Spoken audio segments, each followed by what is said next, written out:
Merci d'être avec nous. Maintenant, nous sommes avec les forces spéciales. On se dirige vers le palais. En toute sécurité, ils sont en train de nous protéger pour éviter des tirs d'embuscade. Voilà, donc on est devant la présidence de la République.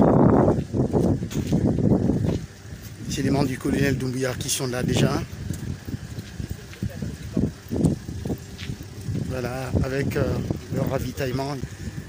Donc il y a un camion. Nous progressons tout doucement. Voilà, nous sommes en train de nous enquérir des réalités du terrain pour vous mettre au courant de la situation.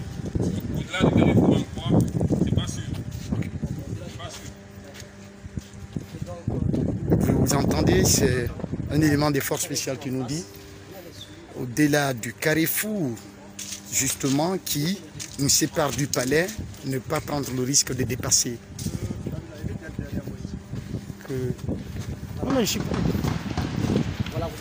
Vous entendez des coups de feu, on est à Kaloum, autour du palais, des tirs qui retentissent à l'instant. Voici la banque centrale de la République de Guinée. Voici l'église qu'il y a juste à côté du palais. Et maintenant, voilà, vous entendez ces tirs. Jusque-là, c'est pas fini. Mais en tout cas, le palais est encerclé par les hommes, par les éléments des forces spéciales qui sont là avec nous. Une ambulance et des hommes derrière qui viennent donc renforcer l'équipe déjà sur place ici. Donc on vous en rend compte, voilà, c'est un renfort qui arrive au palais. Entièrement d'armes lourdes et on vous rend compte que les éléments de force spéciales. C'est un renfort des éléments des forces spéciales qui arrivent à l'instant.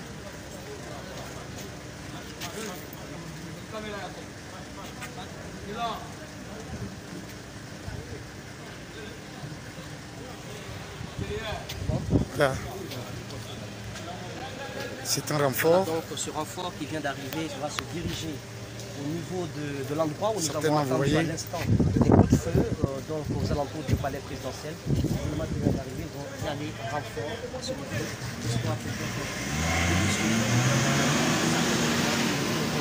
Voilà. Ce sont toujours les forces spéciales qui arrivent en renfort.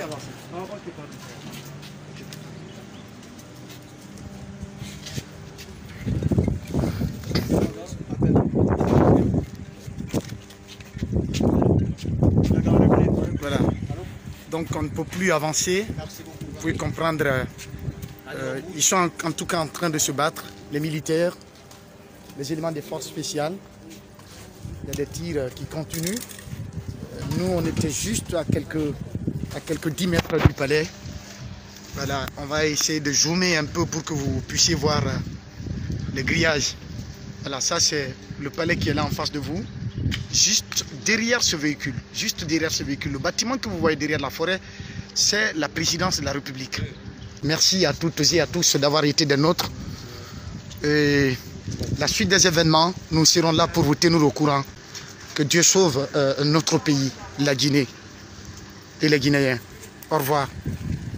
Guinéennes et Guinéens, chers compatriotes, la situation sociopolitique et économique du pays, le dysfonctionnement des institutions républicaines, l'instrumentalisation de la justice, le piétinement des droits des citoyens, l'irrespect des principes démocratiques, la politisation à outrance de l'administration publique, la gabegie financière, la pauvreté et la corruption endémique ont émené l'armée républicaine de Guinée à travers le Comité national du rassemblement et du développement, CNRD, à prendre ses responsabilités vis-à-vis du peuple souverain de Guinée et dans sa totalité.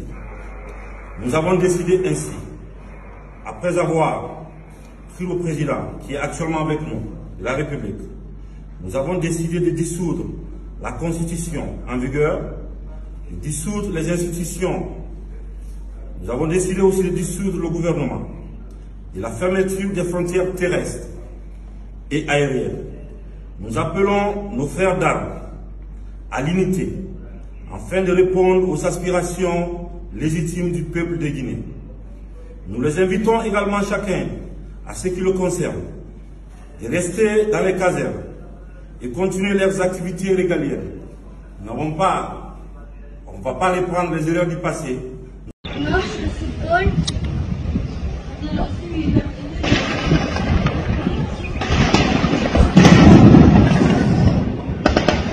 On voit des soldats en train de tirer.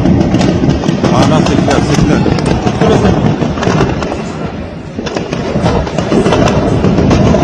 C'est dans le rond-point ici.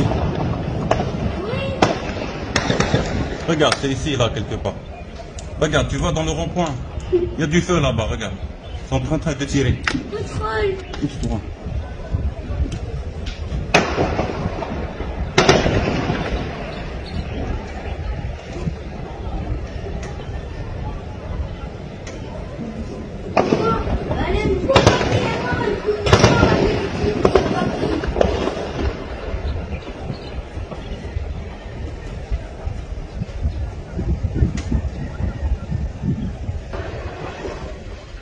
L'irrespect des principes démocratiques,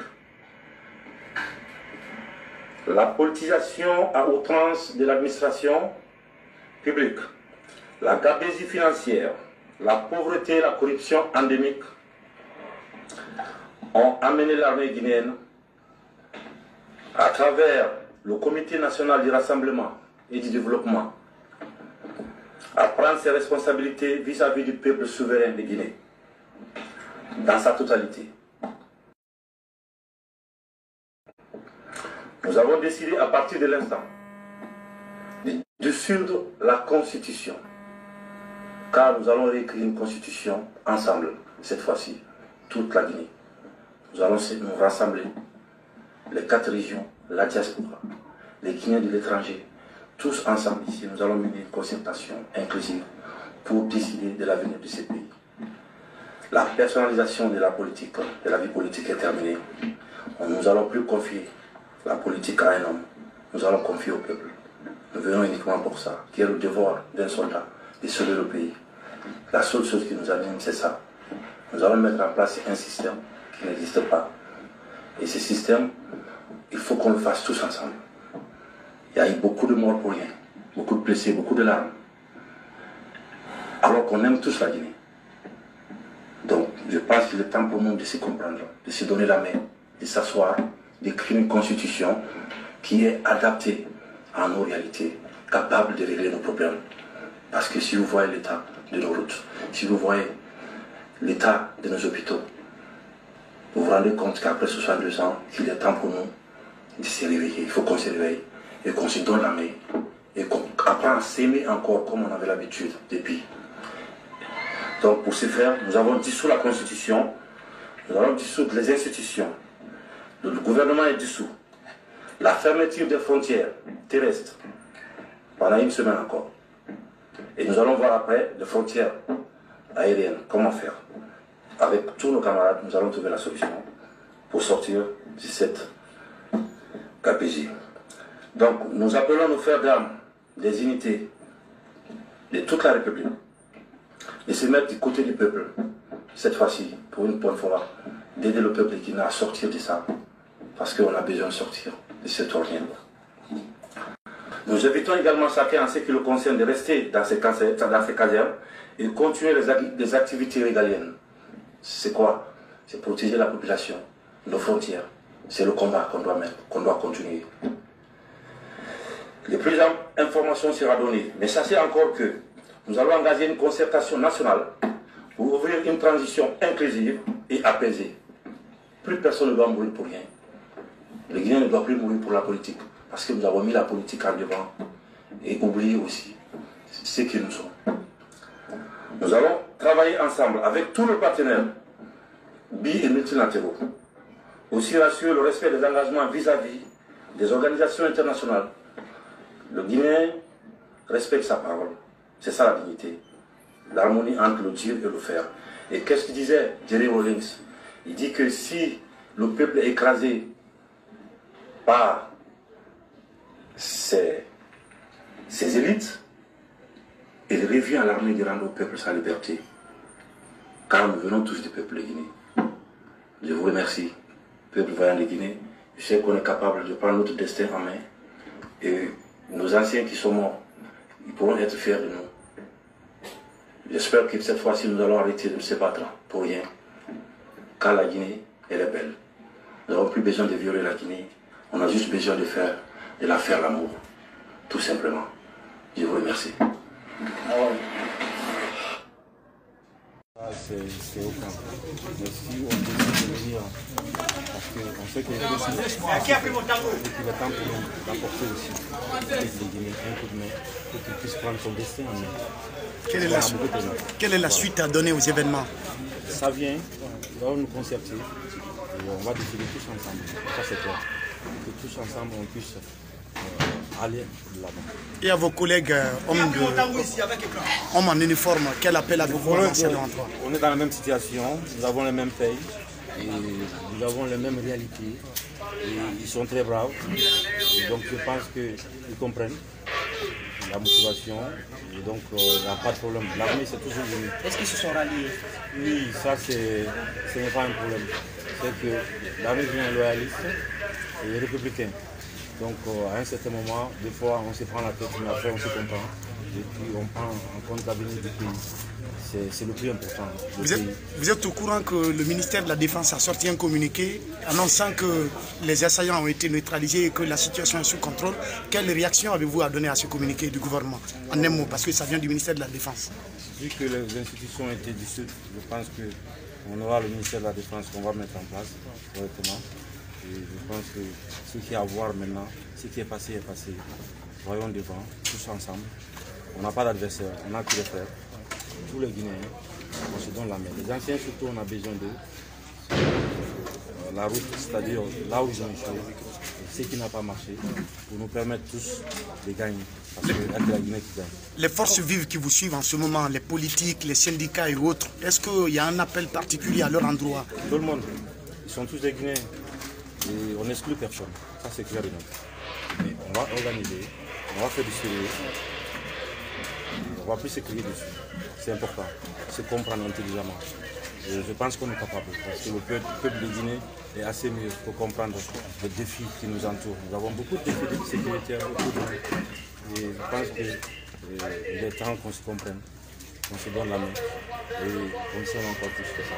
Comment va l'ex-président? Il va faire il va bien. Merci les gars. Merci bien. Merci beaucoup. Allez. Merci mon collègue. Merci bien. On va bosser les gars. Écoutez. Voilà. On n'a pas grand chose à dire. Vous avez suivi. C'était là le colonel Mamadi Doumbouya, le commandant des forces spéciales. Mais la rencontre a permis aux différents participants, à beaucoup d'entre eux, de s'exprimer. Après avoir écouté le président dans son discours, il a dit qu'il souhaitait avoir la contribution de tous les acteurs politiques dans la construction de cette transition, dans la définition de ces termes, de ces missions et de ces termes. Beaucoup de gens sont exprimés. Je pense qu'on va retourner dans nos états-majors et dans nos alliances respectives pour essayer de formuler par écrit notre vision, nos propositions que nous allons soumettre aux nouvelles autorités. Nous étions réconfortés d'apprendre que personne ne sera exclu et que les propositions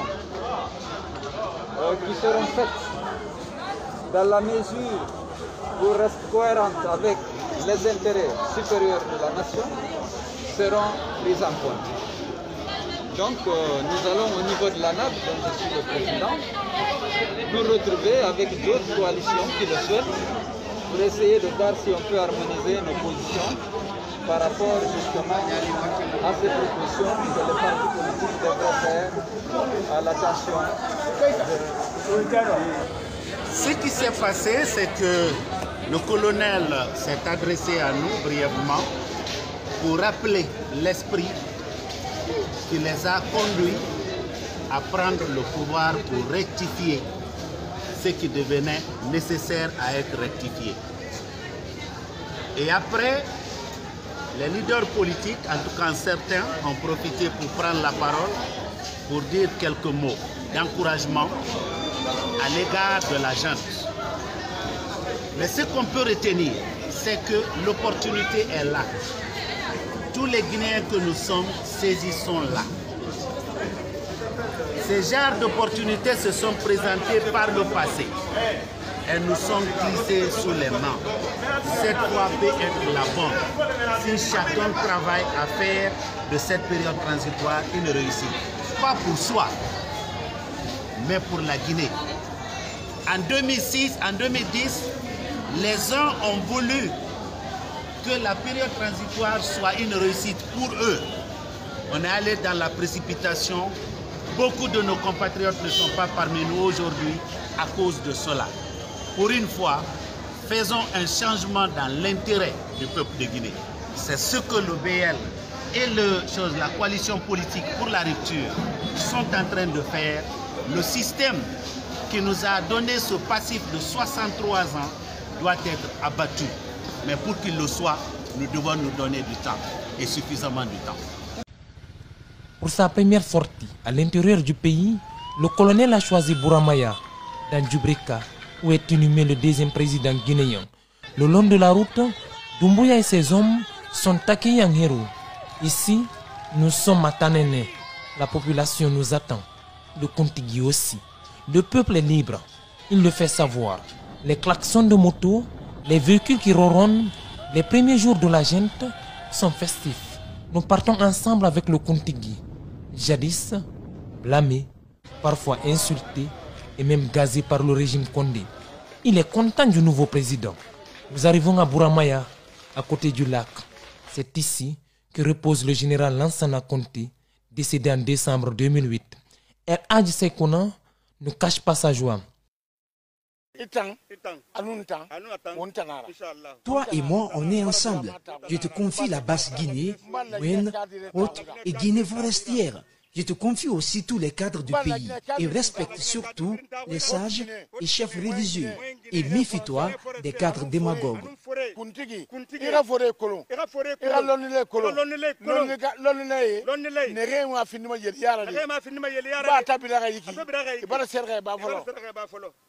Des prières et bénédictions sont faites. Après, nous nous rendons à la tombe du feu général Lansana Conté. Du respect, des incantations, le colonel rend hommage à son dévancier.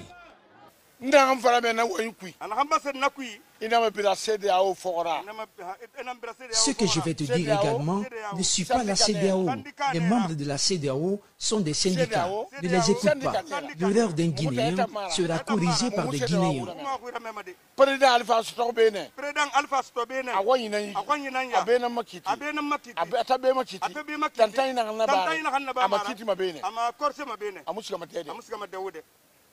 Le chemin sera long. Pour cette première visite, le colonel a reçu son pari. La population est satisfaite. Ils sont rassurants parce que ces discours sont fondés sur la justice et sur la construction de la Guinée nouvelle.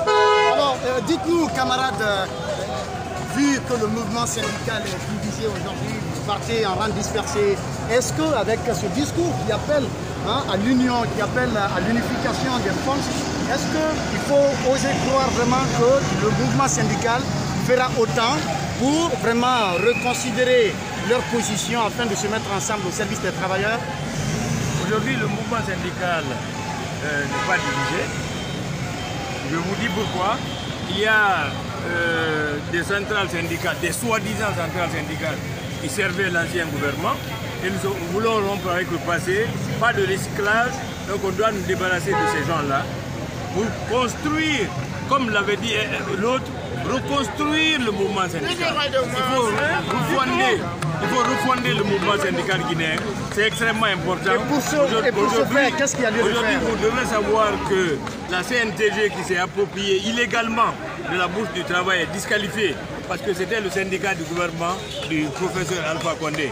Le sort de ça, nous allons construire une nouvelle équipe syndicale. Nous avons d'ailleurs déposé le mémo et nous allons avancer sans problème. L'unité se fera sans eux. Aujourd'hui, on est dans une Guinée nouvelle qu'on est en train de construire. Chacun est conscient, mais ceux qui ont travaillé avec les autres, on tourne la page.